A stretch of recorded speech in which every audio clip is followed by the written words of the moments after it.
Thanks for tuning in to Totally Not a Podcast, our new weekly show where we review each and every new Dragon Ball Daima episode.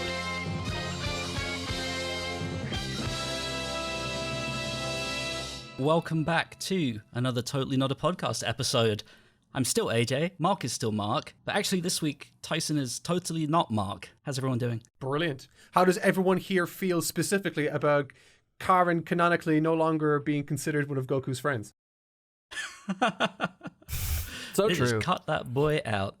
No, but like I can't have been the only. Did I get this wrong? But like, wasn't the wish that Goma made last week specifically about everyone who's one of like all of Goku's friends are to be turned into children or whatever? Is that the way it was worded? Because if that's true, then that means we now have canonical confirmation that Karin is not Goku's friend. And I don't know how that was determined, but I just thought it was personally very, very, very funny. I mean, I may be misremembering, but I thought it was it not Goku and friends who helped against Buu? Was it not that wish specifically? Did they ever use any sensu beans in that battle? Well, now we're getting into a game of Kevin Bacon. See, like, you know, I mean, like fucking Shenron was asking questions. Shenron was asking for specifics, and specifics are important to the wish. So, I mean, I don't know. But yeah, I honestly, like this whole episode was really fun. It was just like, we pretty much got to see the other side of the coin of this series. And we're going to get into it, but like, we got a new OP, we got a new ending situation. Yeah, I've got lots of thoughts.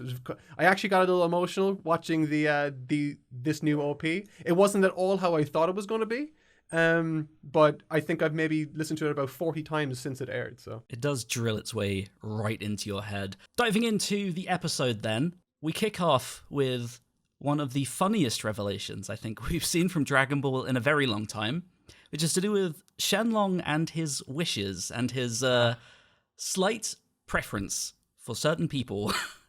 Did we enjoy this? Yeah, it's a really funny bit. It's a really funny bit, but it also kind of explains why there was only one wish from Shenron in the Broly movie as well, didn't it?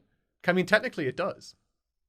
Like, yeah, we kind of excused all of when none of the wishes quite added up. We now have an actual reason. Yeah, and like even in Resurrection F, it holds water because the Pilaf gang made those wishes and it wasn't their first time. So I mean, come on.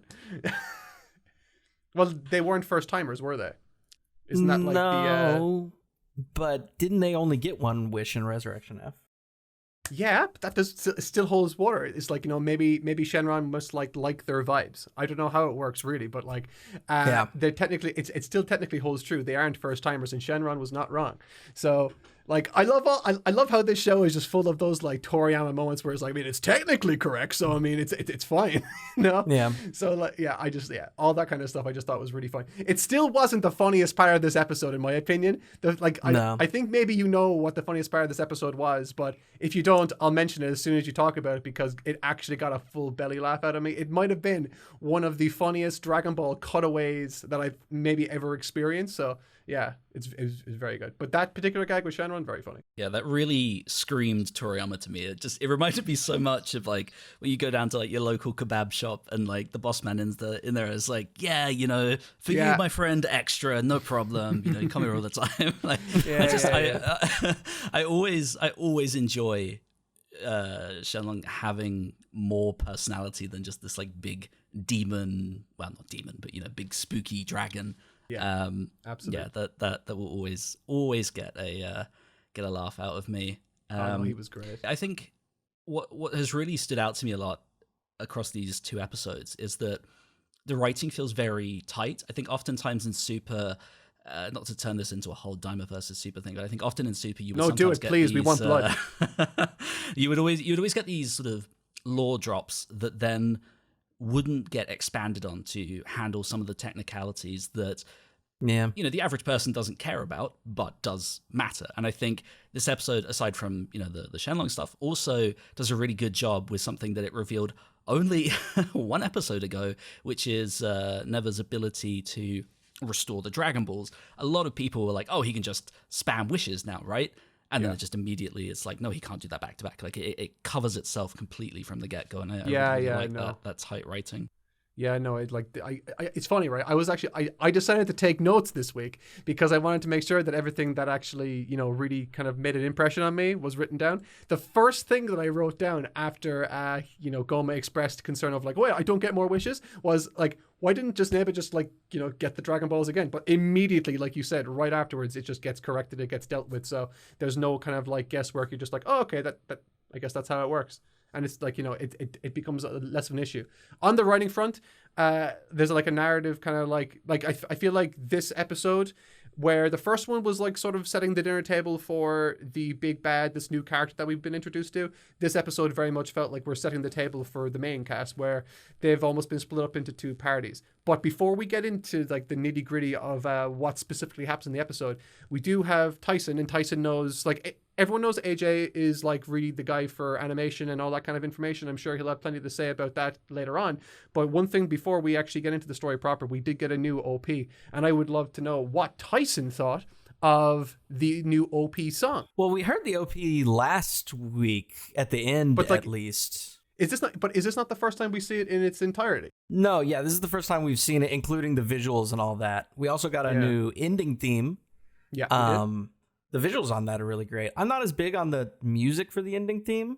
But the music, John Jacko John, is so catchy. I wasn't a like instant fan of it necessarily, but the more I listen to it, the more I've really come around to its very whimsical vibes. Yeah, no, that's like literally the exact same thing with me. When I first heard it, I was like, huh, I guess this could work. And then I listened to it again, and immediately it's an earworm, and it gets better and better and better. For me, like, it's like literally been a song that's been on loop in my head for like the last 2 or 3 hours.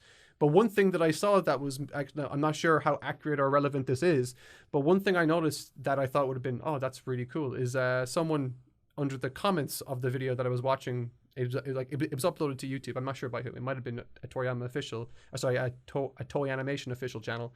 But one of the people that commented underneath it said that Akira Toriyama's name is actually in the in the lyrics, and I thought, oh, that's a lovely touch. And when I read it and listened for it, there's a lot of little homages. Toriyama's name is hidden throughout the OP, which is fun.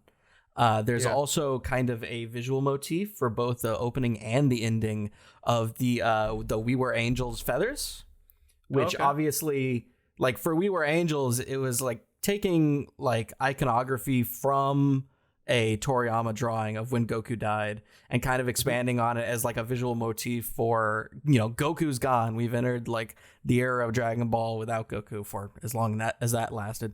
So it does seem nice and appropriate that they've kind of reappropriated that iconography for what seems to be openings and endings that are kind of homaging Toriyama and hiding his name in. No, absolutely. I think I think why I'm so kind of like high on this particular song right now is that I kind of experienced something with it that I never experienced it with any other Dragon Ball song, for better or worse. But it's like when I first listened to it, I was like, oh, it kind of starts a bit slow and then it really gets into it.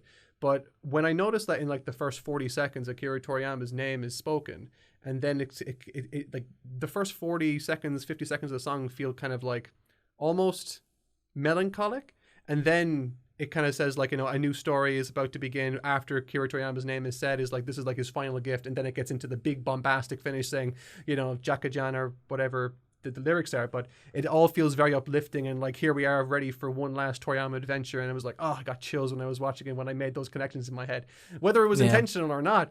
It was definitely my experience when I listened to the song. But yeah, I'm actually really excited to be hearing that now every week, and it's definitely going to be added to my weekly rotation for for my music. Yeah, it's a really nice song, and like you said, like, it has that nice sort of whimsical quality, and then you get into like the big chorus, and from then on, and it has all these really nice visual motifs. The ending, focusing less on the song there, the song is fine. You know, it's not as good as the opening, but the ending visuals I really, really enjoyed. You know, other than obviously being drawn super well, it's nice to see just how many like little GT references there are there. Yes. Which I think is cute to sort of, I mean, they're great in their own right, but I think it's nice to sort of poke at the little stuff that it's, you know, it's pulling from, obviously, from some of the concepts that this series is riding on. I thought that was really sweet. Absolutely. But speaking of GT, one thing that I'm really happy that this series has that GT kind of really didn't was like an actual good motivation to get the guys out into the adventure and really kind of like go after Goma and, figure out the solution to their pretty much all their problems. Like Dende is like kidnapped by Goma and is a baby. So we've never seen Dende like this. But more than that, I'd like to get your guys' impressions of this, but like, how do you guys feel about the entire cast being changed into children? Do you think that offers anything unique to the story that maybe we haven't gotten to experience before, or how did you feel about that? I was fine with it. I mean, I had a note down here about Dende specifically, which is that, if you think about his age, I mean, he should be around the same age as Gohan, but then he is now a baby, which I don't think is a mistake. I think that's like, something that was always really funny to me in the Buu arc, if you read the manga, is that he often changes from like the height we see him in like Super Battle of Gods and now this to the sort of the teeny larger size that we saw in GT and the Buu arc and whatnot in the anime. It's funny to see that bounce around. I guess we just accept that like his appearance and aging process is actually different, and that's fine. He's a baby now. But yeah, the kid stuff is fun. I laughed so hard at Roshi. I did not expect Roshi to be quite so funny. Like, we obviously saw a glimpse of him in the trailers where he looked a bit like Krillin, and it was like, okay, fine, that's a little funny thing. But then he takes his glasses off, and he almost looks like chubby Saitama. Like, I literally had that so written down. Yeah, I literally had literally Roshi without glasses looks like Saitama. I also noticed that so one of the things that I was kind of apprehensive of was it Ryo Horikawa? Is that the voice actor for Vegeta? Yep. Yeah, I thought he actually sounded pretty good. I didn't dislike his performance as Kid Vegeta at all. Well, that's because it's not him. Yeah, that's really interesting. I didn't know that. That makes a lot more sense now. Yeah, so that's the crazy thing. Yeah. Go for it. Yeah, I was just gonna say all of the cast, barring Nozawa, has been replaced for their kids' versions, which is kind of crazy because I don't think a lot of people realize that. They're very well matched. I certainly didn't notice at all. So that's kind of sad in one way, but because I think what threw me off was obviously it was Masako Nozawa doing Goku, and I just presumed everyone else was going to be falling in line. And when I heard what I thought was Ryo Horikawa's performance, I was like, damn, this guy's fucking nailing it. It was like, oh, so apparently that is not the case. So. Sorry for him, but I guess there'll be more opportunities for him in the future. Yeah, he's fine. Yeah, but one thing that I did certainly really enjoy about at least the opening part of this episode was that they really took the time to sort of I suppose marinate in the fact that they have been turned into children, coming to terms with it, figuring it out, having conversations and unique interactions. They weren't in a rush to, okay, come on, we got to get the plot going. It was just a really nice downbeat few moments where we got to see all these characters that we've been following for decades now, just all interact in ways that we've never seen them interact before. And just seeing their reactions to being young, some people being like, what the hell's going on here? And other people like Bulma or Chi-Chi just being like, you know what, I can get down with this. I like this. I like the fact that I'm younger and all that kind of stuff. So I liked that whole situation because it was another great opportunity for Akira Toriyama just to kind of flex his character writing and just showing that all of these characters are distinct. They're all different and they all have different reactions to the exact same experience that they're all undergoing. And obviously it has a lot of callbacks and stuff to, we obviously are very familiar with Kid Krillin. We're obviously very familiar with people like obviously Goku and all the people that were in the early portion of Dragon Ball. But we also get stuff from Mr. Satan as a kid, flexing and trying to big himself up in front of people like Vegeta and Piccolo. And for whatever reason, when he's doing it as a kid, it takes on this whole new energy that to me feels funnier. And I don't know how to communicate that other than just it felt funnier. But yeah, I really like it. It's really good. It's really good. I think it also ties into the tight writing that I was talking about. I think myself and I know some other people last week not necessarily groaned, but went, okay, we're wishing to make them small because strength stuff. Yeah. And I think it's very tempting to just leave it there. That's it. Okay, they're slightly weaker, whatever, we continue on as normal.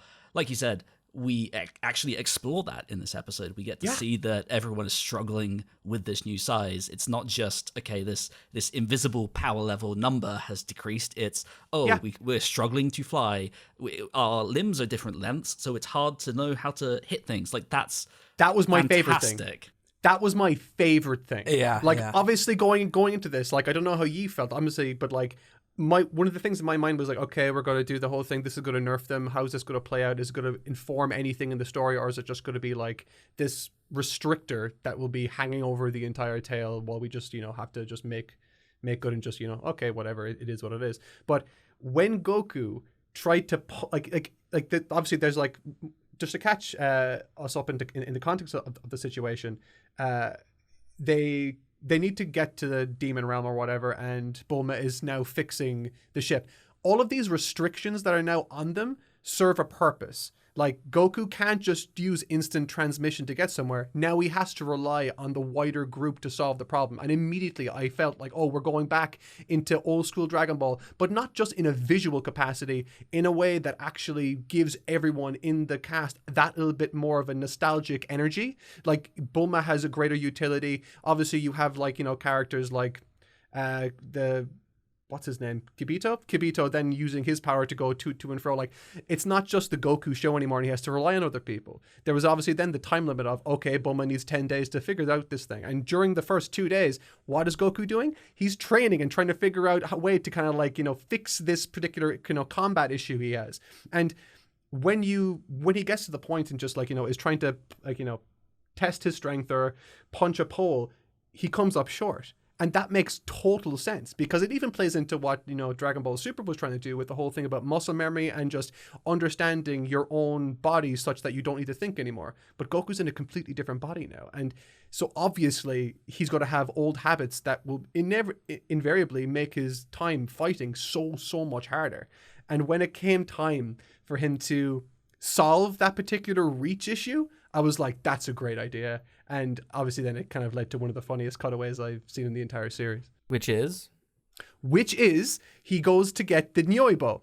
And when he asks Roshi where it is, they cut to the Nyoibo being used as a clothesline. And I thought that is the most Toriyama joke I've ever seen in my life.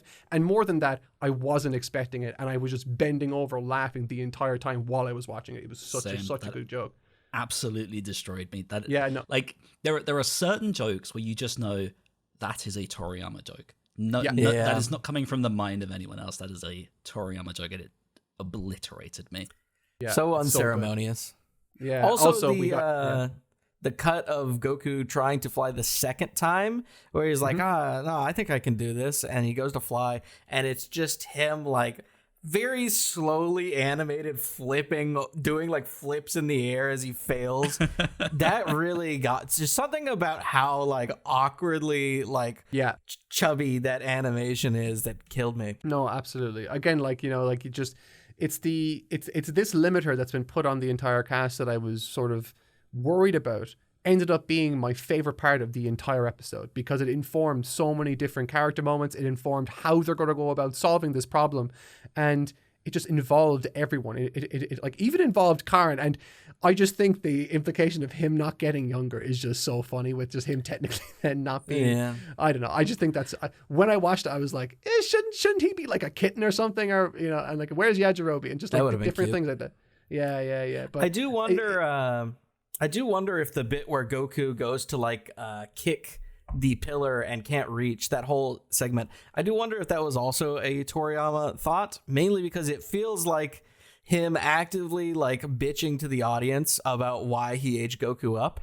Because, he's gone on record saying like, oh yeah, I aged him up because it's really hard to like have him punch and kick things with his short limbs. It's hard to draw. And so then we finally got this where it's like, oh, he's a kid again. Oh, it's really hard to make this little kid kick shit. No, absolutely, yeah. No, like there's like to me when I first saw it, that is what I thought about. But I also thought about the conclusion to the 21st Tenkaichi Budokai when he had to fight Roshi. That was why he lost. His limbs were too short. So it's going to be interesting to see. Like again, it was just a perfect excuse to bring in the Nyoibo, and like, when there's like a creative reason to breed, like obviously, I think like any Dragon Ball fan, I'm interested in seeing these old sort of relics, like these narrative relics from the past, be dug up and to be reused again in a different way. But it always has to be in a tasteful way. It can't just be there for the sake of being there. And like AJ said, all of this feels so like thoughtfully integrated into the story. And like, again, like I said, then it just informs like a lot of the conflict and resolution that we see in this episode. It's just, to be honest, this was like a very satisfying episode for me. I don't think I have any issues with it personally, but yeah, I just very much enjoyed it. We've mentioned a lot of children so far, but I don't think we've mentioned arguably, maybe not the funniest, but the most shocking, Baby Popo. Oh, horns. God. Oh, my God, the horns. I was like, is that what was under the hat the entire time? Oh, the my God. The turban is off. The horns are out. Oh, what a revelation. That's amazing. Did anyone see what happened to the hat? The reason I say this is because has anyone noticed that like everyone, like everyone's obviously been de-aged or like aged down rather. And so has all of their clothes. So all of their clothes have gotten smaller with them. What happened to the hat? Did the hat not qualify as clothing? I just think it's funny because like I would like to know, like, to see if like the hat did fall off at any point. He just didn't put it back on again. But it just makes like I put it this way: the hat has been such an intrinsic part of Popo's design for basically his entire run in Dragon Ball that seeing him without it just felt wrong. And when there were horns underneath, I was like, I was not meant to see that. And it's like, it felt so right. Look, maybe he's just comfortable in himself now. He was outed as a demon by Gomar, and now he's just him. He's his full self. Horns out. I'm a demon. Let's go. Perfect. Yeah, I'm on board for it. No, like I all the different designs for all the different characters were when they were kids, particularly Mr. Satan. I just thought was just very funny, and I'm just excited to see where eventually all of this goes. We got a lot more lore stuff that I think is indicative of that writing that really cares about the history of the series. I mean, we have Piccolo, who has all of this Namekian knowledge, again acknowledging what all that was inherited back in the Z portion of the story in the anime. Yeah. Yep. Well, through Nail specifically. Yeah, through Nail, and it's nice that we get this little backstory on Never and how he's this legendary Namekian who remained in the demon realm to protect the balls there. I thought that was a great little detail. One thing specifically I liked about that, and I'm not sure that I mentioned this last week, but it was definitely something that I thought of when the challenges, when like obviously it's even mentioned a little bit in this week's episode that in order to gain access to those Dragon Balls you need to defeat their guardian or whatever they're called. I forget what they're called. But that kind of rings true to the tradition that was established with the Dragon Balls initially on Namek as well, where if a wayward traveler or adventurer did manage to find a village on Namek in order to get one of the Dragon Balls, they would have to pass a test of cunning or strength or speed or something. There would always be some sort of challenge standing in the way between the person looking to obtain the Dragon Ball and the Dragon Ball itself. And I do wonder then if this tradition that was on Namek was carried over from that tradition that Neba seems to be implementing now in the Demon Realm. I do wonder, because like I just thought that was a nice little kind of touch or a little narrative flourish that I just noticed there. Yeah, the Tamagami, the Orb Guardians, Ball Gods, whatever you want to call them, certainly seem to play a fairly prominent role. They are all over that opening. So, yeah. It seems like obviously, it seems like there are 3 Dragon Balls, there are 3 Guardians, and then there's a big bad. So it seems reasonable to assume now at this point that like it's going to be a situation where like they have to defeat each one in order to obtain the Dragon Ball for whatever reason. But then like obviously we have no idea how does like a black magic dragon look or behave or anything like that. So it'd be interesting to see how that one plays out. Did we have any thoughts about the Great Exodus from the Demon Realm that was revealed that's now something that's forbidden? I thought that was quite an interesting little lore detail there. So just to clarify, this Great Exodus, is this like obviously there were like a number of entities within the Demon Realm that left, but like is it now the case that people are forbidden from leaving? Yes. Yeah. So they say that you could go to and from freely, and a bunch of people left, and then it was forbidden and locked down. Which is why they had to consult with the little fishy boy. That makes sense. That bit I felt was kind of almost implied in the first episode, but I did enjoy them immediately, kind of similar to how everybody was like, wow, can he just spam wishes now? I felt like they also immediately counteracted another thing everybody was going to say, which was them like basically looking at the camera and saying, no, not everybody with pointy ears is a demon, but a lot of them are. Hey, I got that too, but Supreme Kai's reaction to seeing someone with pointing ears, that being Gloria, was like, you must be a demon. So there must be the vast majority of them. So I'm dead right. Okay. If he's going to assume that people are demons with pointy ears, I'm going to do the same. I think First of all, that's a little racist on his part. Second, also, he did see him come in the demon ship. That was the main indicator, I feel like. Was actually, I think you'll find that it's not. I think you'll find that it's not a ship; it's a plane, as Gloria outlined a number of times. That's true. It's a plane. Yeah, you just don't listen. You just don't. That was a good joke. If it goes in space, it's a spaceship. Well, it doesn't usually go in space. One thing I will say though about like going back for like just for a second for the last episode, I was asking questions. Is this still technically within the universe of Dragon Ball Super? They mentioned Universe 7 when they're going to Earth. So Universe 7 was never mentioned prior to Super, was it? No. Well, prior to Battle of Gods. Battle of Gods, which was technically a Z product, and is always internally considered a Z product. But yes, that was the first time it was mentioned. Yeah, but the implication then would be that like, okay, well then I guess there are gods of destruction and Whis and all that kind of stuff are technically present in this universe, if by no other reason than like the fact that we're talking about Universe 7, right? Maybe. I don't know. I don't think there's anything that's hard, concrete evidence yet. It's not Kaioshin has mentioned like, oh yeah, I'm gonna take off. By the way, make sure that Beerus guy doesn't die. But yeah. No, that makes sense. Definitely shared-ish. Mm-hmm. How do we feel about the revelation of this new character, Gloria? Yeah, Gloria I like. I say I like him. We don't really know who he is yet, but I think I like what he introduces. You know, he drops all of these little hints about the world. He also drops a few porky pies. He also says a few tall tales. Yeah, so he mentions a king who is separate from King Gomar, which is an interesting little tidbit. Tells his potentially a little lie about being sent here to. Yeah, I think it's interesting. If that is true, then it explains why he was hiding and sneaking around the palace, doing his little Han Solo sneaky stuff. If for no other reason, I just like what his involvement does to the story now. I was really worried because in all the trailers, it seemed like Goku was like the primary focus and that there would be this whole new cast of characters. But what's actually happening, or at least what's being implied to happen right now, is that they're going to be split up into two different parties, and Vegeta and Piccolo and Bulma and co are going to show up later. And that'll obviously give Vegeta a prime opportunity to do what Vegeta always does best, which is just show up at like, you know, the perfect time to make the save on Goku when he so desperately needs it. I'm just waiting for that kind of moment to happen. Outside of that, I did also notice at the fact that now that GLORIO is taking Goku and Supreme Kai to the Demon Realm, is this like one of the first times is this one of the first times in a while where Goku is like in the action first? Because usually, Z was always like thinking of ways to kind of like bench him for like a certain amount of time before eventually then just like bringing him in to save the day at the very end. He was first for Battle of Gods. That doesn't count. That's later. I'm talking about Z. Oh. Well, you said in a long while, so I assumed we were talking real lifetime.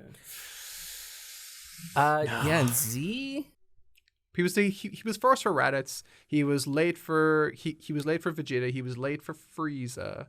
He was late for the Ginyu Force. I mean, he showed up for Cell. It doesn't matter. But yeah, I just thought it was like, oh great, he's going to be the first one there for this. It was like, that's out of character for Goku, and I'm happy for that. I'm happy that he's like going to be there, and also thrilled to hear that like we're not just dealing with one Earthling party, we're now thinking and dealing with multiple. So now we're thinking about the Goma situation with his crew, we're thinking about GLORIO situation with his crew, and we're also thinking now as well about the Vegeta Bulma crew that are going to be showing up later to provide what we assume will be additional support. I did at least think it was nice that we're getting the like second crew later, because, one of the common complaints with GT was that it really kind of stings to have so much of the rest of the crew just go completely unincluded, other than Goku, Pan, and Trunks.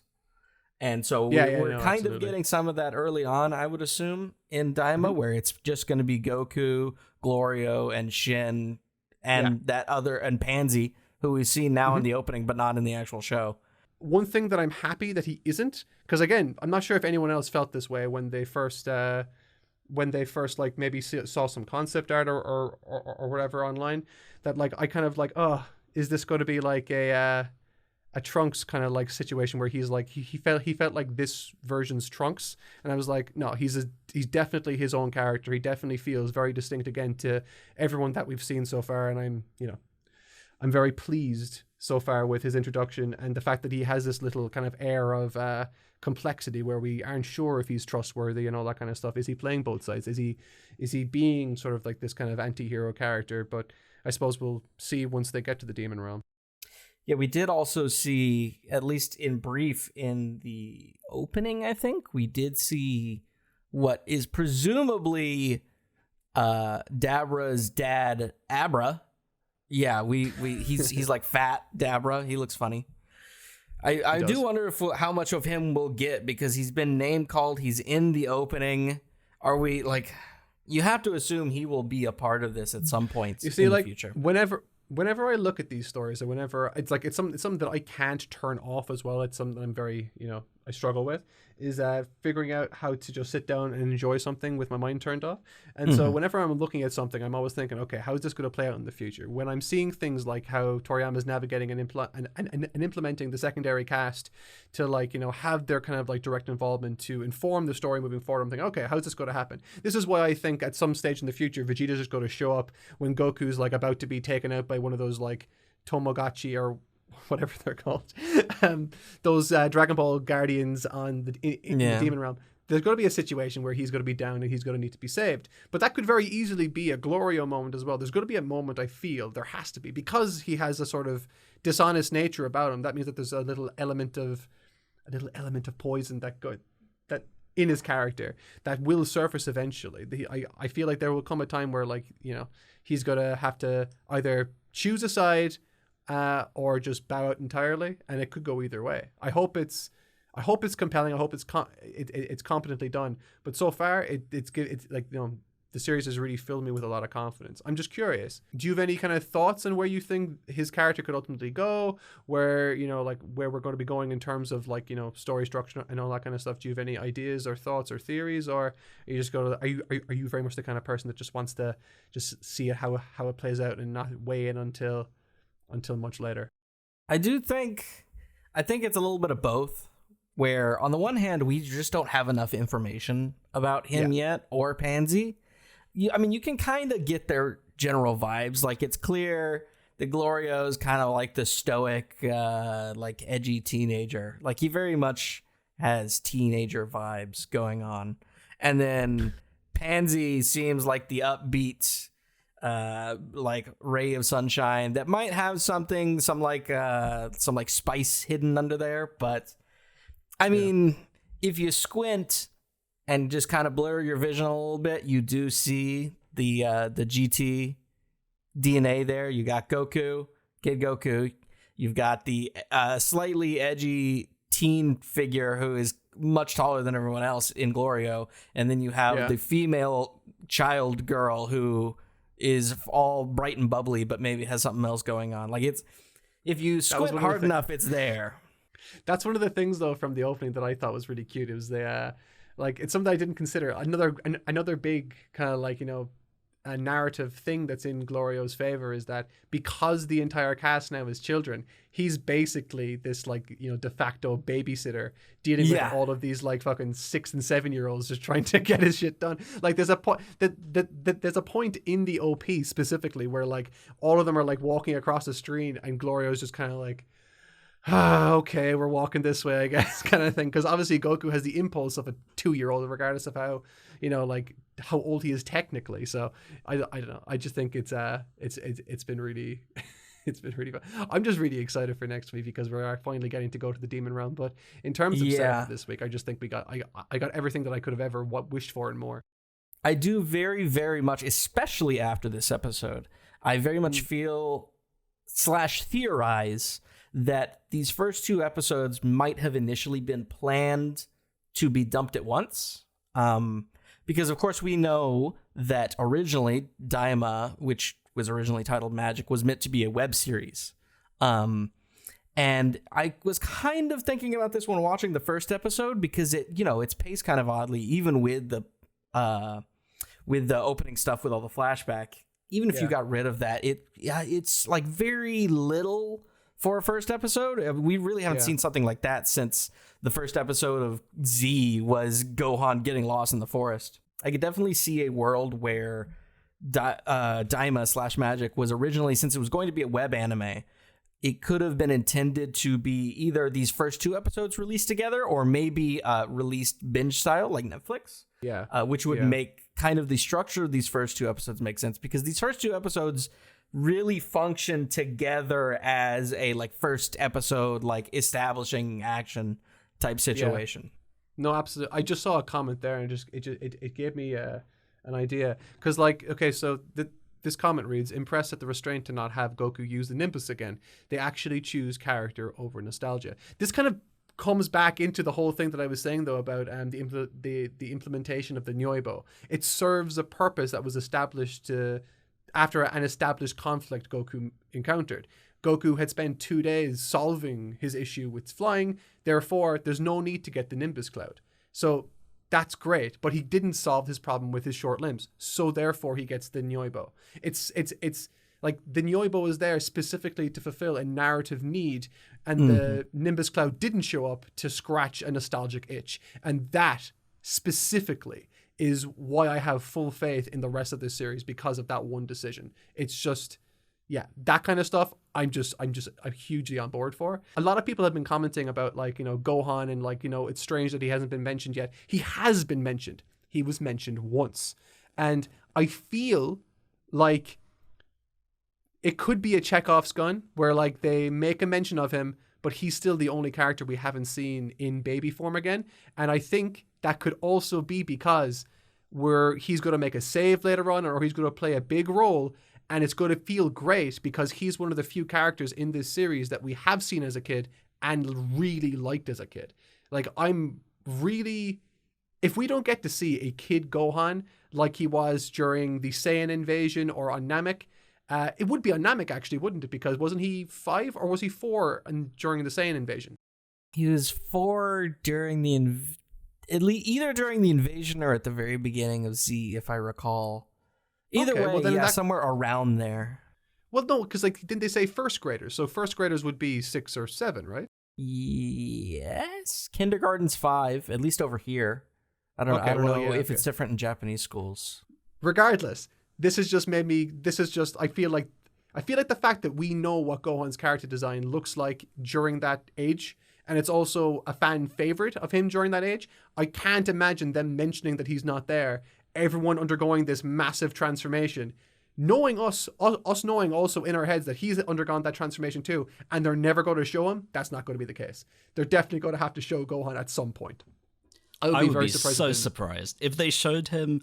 I would be surprised. I feel like it is really so on brand for Toriyama to be like, he's doing studying stuff. We don't need to worry about him for now. Because I don't know. I guess like I just have this vision of him thinking about I'm hesitant to call it an arc for Gohan after this, because it's kind of true. Yeah, you have to. It's a little bit cyclical. Well. I guess I picture Toriyama thinking, well, I don't want to undo that stuff. Yeah. And just kind of throwing it away. But I don't know. I could be wrong. You have to also consider that this is also super close after Buu was defeated. So canonically, Gohan's the strongest character. So like it's not like he's gone to wreck and ruin yet, like he had in Resurrection F. So I still think there's still something that he could add to this story without impacting what Battle of Gods did. That doesn't necessarily have to be true. if only because there has been some sort of time that has passed between the end of the Boo arc and this. It couldn't have been that long, though, because didn't Neba say that, like, oh, they were used recently, and that recently being they were used during the end of Majin Buu? Recently is a very indescript word. Right, okay, but it's probably within, like, 6 months, or a year at the very least. Maybe. Even if it has to be within a year. Well, no, because the time skip from Boo to Battle of Gods is what, 3 years? Am I making that up? It's 4 years. 4 years. So it doesn't have to be within a month, but even if that's, or within a year rather. Well, no, it would, because the Dragon Balls hadn't been returned to normal yet. That's true, yeah, they hadn't been returned. So it's within a year. Even still, that's plenty of time for Toriyama to be like, yeah, Gohan hasn't really trained in the last... Yeah, Gohan got skinny and he got 11 fat. months. Yeah, 11 months, yeah. All right. Just to give my quick thoughts on the episode. Super funny. Got absolute belly laugh out of me. I think the funny implication that Karin isn't Goku's friend is funny, and I will continue to reference it for the rest of my career. And just in terms of how Toriyama's going about using, like, he's choosing narrative purpose over just pure nostalgia bait, and I just think that's great. I just love that about this particular story. And obviously, we could talk all day about the visuals and how, like, they did another few cutaway scenes from the Boo saga that we'd never seen before. And, it looked gorgeous.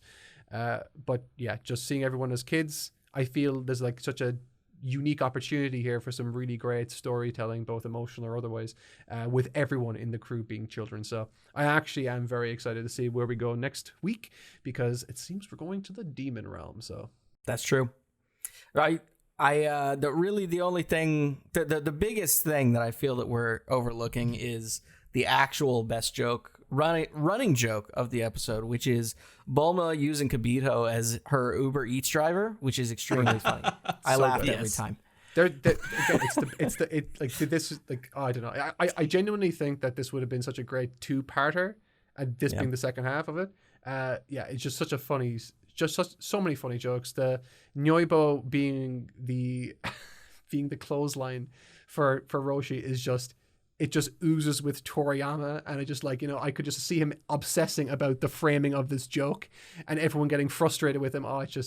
It's so obviously it's bittersweet knowing that we'll never see another new Dragon Ball property, but it's all the more reason then to just relish this one and enjoy it for what it is, because it truly is worth admiring so far anyway, for sure.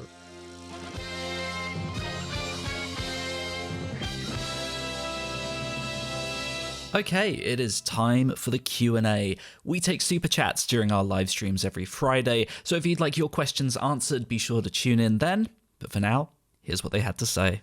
Thomas the Gintama sent in, not gonna lie, I teared up a bit seeing the OP and reading its translation. It's good. I'll say one other thing that actually legitimately, like, I did like the opening, but I really genuinely almost teared up watching the section where, like, Goku's gone and got the Nyobo, and then he's just like, it's like the Takahashi cut where he's spinning all over the place and doing sick moves. I don't know, something about seeing Kid Goku doing cool tricks with the Nyoibo again, like, really just got me insanely nostalgic. It was great to see. 100%. It was also really nice seeing him just kind of like say, "Hey guys, check me out! Look at this thing! Isn't this cool?"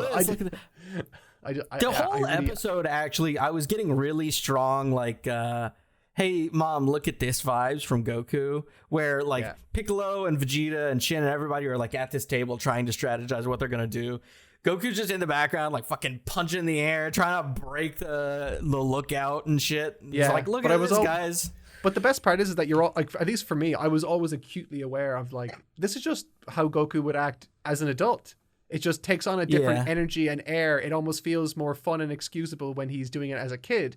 And 100%. It's just, like, yeah. But, like, in terms of emotional, I think I definitely got emotional when I was watching, or I think maybe it was the second or third time I saw the opening, and I was just, and I realized, like, some of the lyrics and some of the references that you mentioned, Tyson, as well. Like, it especially with the way the actual song is structured, where it starts off quite slow and sort of almost sad, and then it just says we're going to go on a new story or whatever, and then just boom, we go into this big triumphant kind of like almost adventure beat, and it's just it's just like, yeah, let's really relish this moment and see where we go.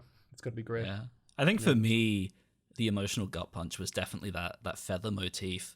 I mean, we mentioned earlier, it's obviously partly a reference to We Were Angels, that, you know, the iconic illustration of Goku with the wings, but I think more than that, you know, you can tell me if you think I'm reading too much into it, but, you know, those feathers amass into a bird that's flying away, and, you know, Toriyama's studio was Bird Studio, so I have to wonder 100% if that was a tribute. Yeah, I think the 100%. Whole thing, like the feathers are not necessarily a We Were Angels reference so much as they are like reappropriating iconography that was originally like, oh, this is like symbolic of Goku's passing, and kind of like reappropriating that for now very much directly like this is about Toriyama's passing. And the bird at the end. I mean, even Tori, you know, bird. Yep. Let's see. We got the Cartoon Gamer, who says, if every adult was changed into a first grader, I think that means Goku is even younger than he was at the start of OGDB, right? Which I think is true. Yeah, because he was 12, right? 14. No, 12. He was 12. Thought he was 14, Yeah, he thought he was 14, but he actually got it wrong. Yeah, he was 12. So if he's like 6-ish, give or take a couple years, maybe if there's some weird like Japanese school system thing that I'm not familiar with, definitely younger than he was at the beginning of Dragon Ball, which is an interesting thought. Yeah, I hadn't considered that. That's funny. And I guess that also is reflected in the design. Like he definitely looks younger, I think. Do you not think? Yeah, no, he looks. Yeah. Well, it is kind of hard to kind of gauge that based on how they aesthetically look. Just it's such a different style as well. It's such an incredibly different style. But I do like the little kind of like, you know, nods to like his limbs being shorter and this being something that he has to overcome, and little things like that where the size isn't just like this sort of nerf, but it's like this interesting new kind of challenge for them to have to overcome. And you see then obviously that Goku faces that challenge like he does all challenges head on, and just spends 2 days straight training, and eventually that pays off and he regains flight. And you just then must wonder, of a sort, through but like he can fly now again, of a sort, but he can still fly better. So could this story be like Goku over the course of various challenges that he has to encounter? Will he regain his old powers and all that kind of stuff? So it is interesting to think about things that way. Yeah, well, that's a really good point. Because of course, I was about to say we've seen Super Saiyan in the trailers and the opening, of course, and the opening, of course. Yeah, so that's I didn't even think about that. Yeah, I wonder how that will come about. I mean, if it continues with how tight the writing is, I wonder if there's like almost like a secondary build up to it. Yeah, this is. That's specifically what I like about this setup, is that it kind of gave me a whole wave of confidence. Like, oh, Toriyama, take the wheel. Please, God, take the wheel. Because this has so much potential. We get to relive all of those great moments that Goku had throughout the entirety of Dragon Ball, which again plays into this whole series being a celebration of the series. But we get to see what it looks like for Goku to rediscover all of these abilities in moments where he needs them. And I just think that's a really interesting idea, first of all, but it also creates loads of opportunity for tension. I think that there are basically two particularly possible options, which is one, in an episode or two from now, when we get our first big fight, Goku just goes Super Saiyan and then we're done with it. Or, kind of playing into the JRPG vibes that we've talked about before, it could very well be that like Goku reacquainting himself with his skills is like a running like theme of the series, and similar to him relearning how to fly, and even then he hasn't really mastered it yet. We could see a long, like basically Goku just like JRPG leveling up each episode and like getting new moves and reacquiring the ability to turn Super Saiyan and stuff. I could definitely really, really see that. It's not something that I thought about at all until this episode, but I could definitely see that happening. Yeah. No, I'm pretty. I'm very excited. Be getting like XP boosts popping. Popping his pay to win XP boosts. Yeah. It'd be interesting to see what happens. One thing that I didn't mention, but something that I didn't notice, this isn't anything to do with the question, so I apologize. But in the OP, there's a specific chunk of it dedicated to like a stick in the ground with like a flag on it. And I just assume, could that be tied to like GLORIO's backstory? That could be his motivating factor. Could he be trying to avenge something, or, you know, I don't know, something. Maybe he might want to use the Dragon Balls to revive somebody. Who knows? But I'm just saying that could play specifically into GLORIO's motivation that we were discussing earlier that I didn't mention. I should have mentioned that. But yeah, I think that particular visual in the OP definitely seems to be tagged to him in some capacity. Between that, the Abra reveal, showing the Super Saiyans, and Pansy, we're definitely back to the good old days of openings just showing you a bunch of shit that you haven't seen yet. Yeah. Oh my god! When I was showing my wife Dragon Ball back in the day, I was showing her it through Kai, and the OPs are just like pure spoilers. I'm like, holy balls! It is just all wall to wall spoilers. I was gonna say Kai kicks off with Bardock, and it's like, okay, fine. Yeah. Yep. Yeah. But yeah, no, I think I'm really looking forward to. I believe I may have said this last episode as well, but I'm so excited to explore a new realm. Like, again, we saw in the opening there are all of these characters, some that like we don't even know anything about at all. There's not been any kind of like press release, and they surely must come with some kind of, you know, backstory and a motivation. They have their own lives, their own world. We've heard about this other king that, you know, that GLORIO mentioned. Like there's a whole realm to uncover, and that's so exciting.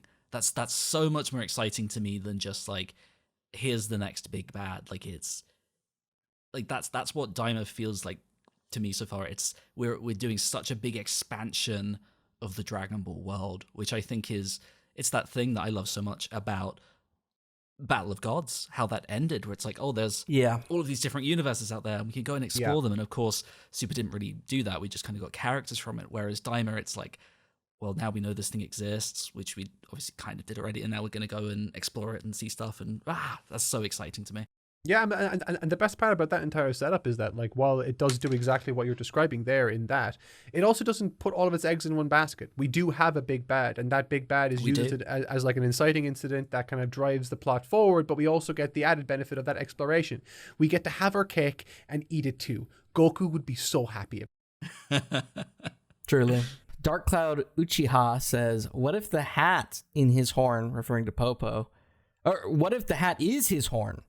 I didn't see it fall off earlier. Stop. It's a no way. Go away. Stop. Get out of here. It just unravels into two little horns. I know last week I had my tinfoil hat on and said like everyone with pointy ears is the imposter or whatever. But like, no, I'm get out of here with that bullshit. That no way. His turban does have a jewel in it, which would indicate that it's not his horns. But maybe his horns grow into a turban, and at the end he gets a little jewel, or he put the jewel on him. I like that way better than the old fashionista. Yeah, dude. Yeah, you know what? Yeah, him having horns under draw that the whole now. Time is incredible, though. Draw Popo's hat horns. But like the audacity of Mark shutting this poor man down after going on a rant for like 20 minutes last week. They have pointy ears. They're demons. I'm gonna do a video. We're gonna do a deep dive. Man, this as soon as I saw that line in this episode that was like, well, not everyone, I just thought, oh, Mark is gonna be crushed. He's gonna be so sad. No, I'm not crushed because freaking Supreme Kai proved me right and say like if his reaction to seeing Gloria with pointy ears is him to say, you're a demon too, that must mean that by default the vast majority of people, it's fair to assume that like, but, you know, like they already said that they like, hey, there's the demon spaceship that was here earlier. Yeah, our little boy Shin was just using context clues. Yeah, you went on a full crazy unraveling of everything. They explicitly called that out before. Popo's like, there's the spaceship. Oh, it's a different color though. But he did also say that most people are. So he did. Yeah. He did. So but I'm still right. It's very wise to leave that little bit of wiggle room for plausible deniability so that people don't go online and claim that Man Wolf is a demon. It's very funny though. Still may be true. Yeah, there's like, I feel like there are lots of small moments where you can like see Toriyama narratively just covering his ass, and I just think it's very funny, but yeah, it's also very good. Goldfield said, "Where's Gohan? No characters mention him. Goku's about to leave and hasn't thought, has my son de-aged as well? It's strange he hasn't even been acknowledged. I mean, he was acknowledged last episode, but it is kind of funny this episode, not like post getting shrunk, that nobody's been like, wonder if Gohan's okay. I feel like if he isn't in this episode, in this series, in any capacity, it's like a small missed opportunity. Just because like there are very few characters in this series where we've seen them as kids. Like who are we talking about? It's Goku. It's Chi-Chi. Like Chi-Chi, Bulma doesn't even nope. We've never seen Bulma as a kid outside of like maybe Vegeta in Battle of Gods and some filler stuff, but not ever like in a participatory fashion. Yeah, like there are for a tiny bit. Yeah, but we didn't even see Piccolo this age. It was always like him either as a baby or as like a teenager. Yeah. But like, let me ask a question real quick, because they didn't work out were they told what the wish was specifically in this episode. Surely Popo would have at least informed them, right? Because the only reason I can think that to like justify them not going, oh, where's Gohan? What's going on? Is that they don't realize that other people were affected. They don't understand the scope of the wish. Yeah, maybe. Yeah, that's all. We weren't shown him explaining that. You could maybe argue that he explained further off screen, but I don't think there's any compelling reason to assume that with confidence. I mean, they were all kind of sitting down in this big kind of conference meeting on the Lookout, which I thought was kind of cute as well. But it is hard to say. But I would still like I don't like I think, as AJ said, like, you know, it's not outside the realms of possibility that we'll never see Gohan in this series. It's certainly stranger things have happened, but I still think there's still good. It would be wasted potential. Pun not intended. If Gohan isn't included in this in some capacity, just by virtue of the fact that like he's a visual design that we've seen before in the past, and it would be a cool opportunity to use him and for us to kind of see that again. Jaruro says, so glad Daima Vegeta is going to be playable in Sparking Zero. Now I can have my 5 team of comically big head Z Warriors. I am stoked that they've already announced that. But what did they announce? That they tease some of the characters that will be in the Daima portion of the Sparking Zero DLC, of which there could be even more characters. Yeah, they teased GLORIO and Mini Vegeta.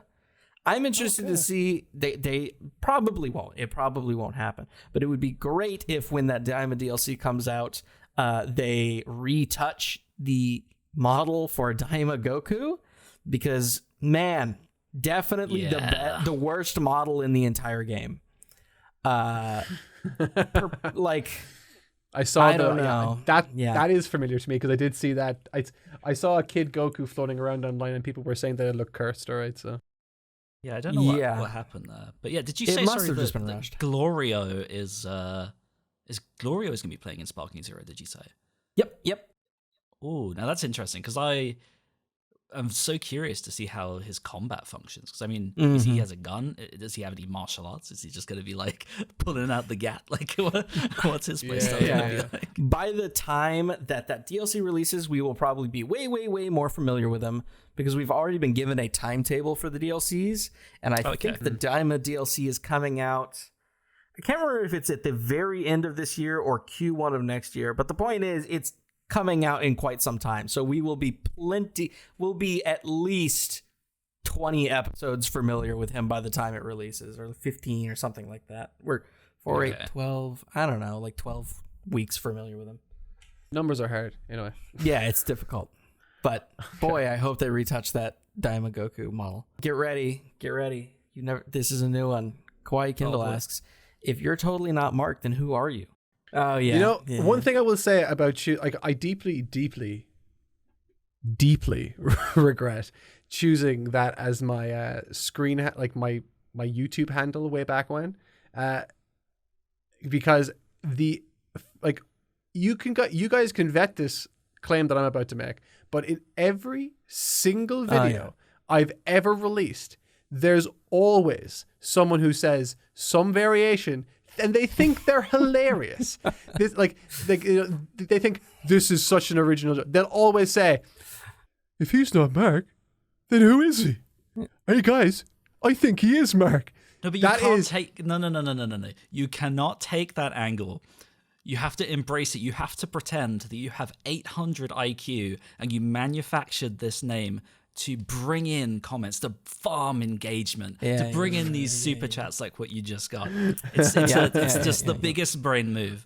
It's the biggest brain move. Jokes aside, I do think it's a better name than you give it credit for. I hate it because you asked me to do graphic design for it, and it is the worst combination of words to do any kind of thing with. Even the initials trying to make a logo out of it is fucking impossible. Yeah, no, it's the worst. Next question. What was the next question? Oh, Fly Easy. So is Yamcha younger? If not, he's the strongest. Is there a reason to think that he isn't younger? Did I miss something? Did we He's see definitely one of their friends. Did we see Tien? No, but like he literally canonically after Cell is like, well, anyways, this is enough for me. I'm not gonna hang out with you guys anymore, and doesn't show up. But he's definitely a kid in this because he did help with Boo. Yeah, but I wouldn't be surprised if we never see him. What happens to Chao Tzu? Wouldn't be a kid because he was just vibing during the whole thing. Yeah, we saw Yamcha because he spoke last episode because he was famously recast, and then I think we see him as a kid reacting today, right? I think maybe we did. I think I'll be watching the episode anyway, right after this with my wife. So I guess I'll find out then. I'll keep an eye out. Yeah, I also end up rewatching the episodes right after. As soon as my partner gets home, we saddle up and rewatch them. So by the time the week's over, I've watched each Daima episode like 4 different times. Yeah, same. Yeah, the joys of being a creator. I will spend the rest of the night and tomorrow essentially frame by framing through an episode. Not even rewatching it, just frame by frame. Oh god, I can't even think about animation right now. So just go ahead. 2 questions left. First one from Bob. Big fan of that name. Bob asks, wouldn't Gohan still be ultimate at this point? I suppose the exact same thing would have happened. That's happened with Piccolo, with Goku, with Vegeta. They've all kind of like lost their powers, and they would need to come to grips with it again, right? Well, but we don't know that for sure yet because we know Goku goes Super Saiyan at some point. But is it like a thing he has to re-earn, or is he just gonna pop it like a light tomorrow?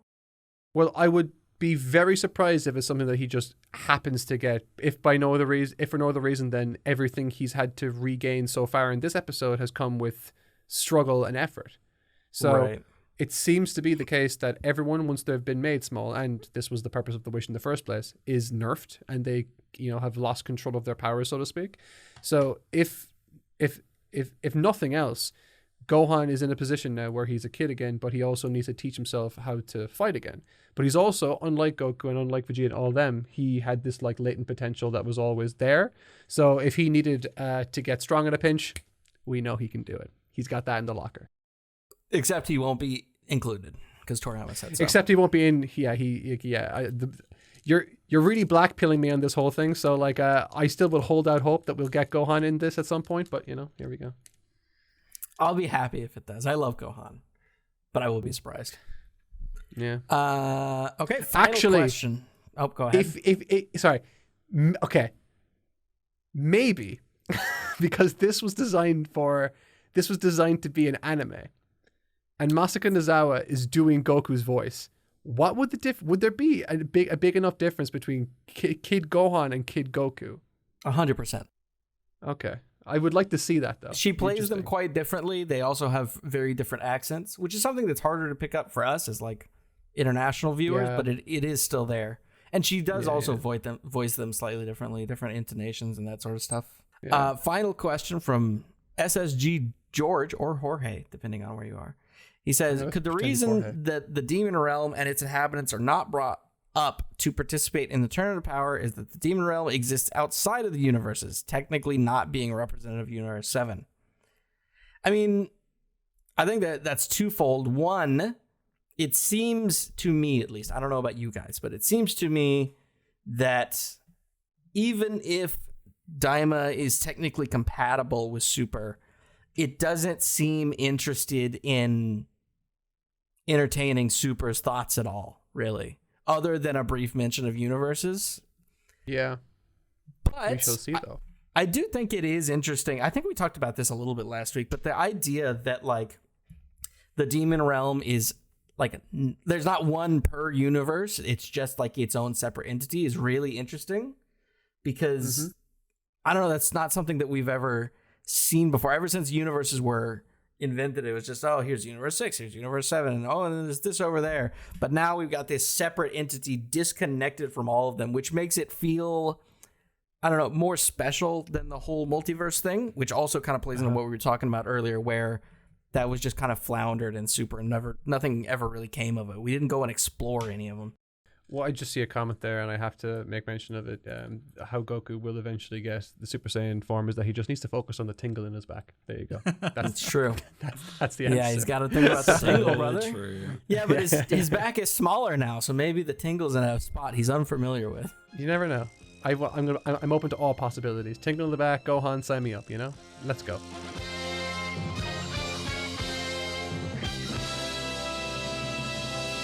Thanks for tuning in to episode 2 of Totally Not a Podcast. I'm signing you out today instead of Mark, because as I'm sure you may have heard throughout that, his microphone is slowly starting to die, and we found out his XLR wire is broken. We'll have that fixed for next week. If you enjoyed this and would like to tune in live, be sure to head over to Totally Not Mark's main channel, where we live stream this podcast at 8 p.m. UK time. That's 2 p.m. Central every single week until the end of timer. Thanks for listening, and we'll see you next time.